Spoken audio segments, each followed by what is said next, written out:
ఒక పాత పోస్ట్ ఆఫీస్లో ఎవరూ పట్టించుకోకుండా ఒక ఉత్తరం పడి ఉంది. ఎంతో కాలం తర్వాత ఒక పోస్ట్ మ్యాన్ అక్కడికి వచ్చి ఆ ఉత్తరాన్ని కనుగొన్నాడు. ఆ ఉత్తరం ఒక మహిళ కోసం రాయబడింది. కానీ దశాబ్దాలు గడిచిపోయాయి. ఆమె ఇప్పటికీ ఉంటుందా? ఆమెను కలవాలని పోస్ట్ మ్యాన్ ప్రయత్నిస్తున్నాడు.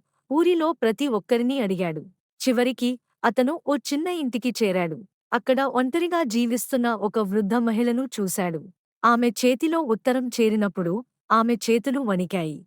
ఆ అక్షరాలను చూడగానే ఆమె హృదయం ఉప్పొంగిపోయింది. ఆ ఉత్తరంలో ఆమె ఎప్పటినుండో వినాలని ఎదురుచూసిన మాటలు ఉన్నాయి.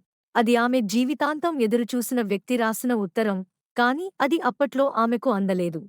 ఆమె ఆ ఉత్తరం చదివాక ఆకాశాన్ని చూస్తూ ప్రేమతో, "నువ్వు నన్ను మర్చిపోలేదు అని ఇప్పటికి తెలిసింది" అనింది. పోస్ట్ మ్యాన్ ఆమెను చూస్తూ తన చివరి పోస్ట్ పంపిణీ పూర్తి చేసిన సంతృప్తితో చిరునవ్వు నవ్వాడు.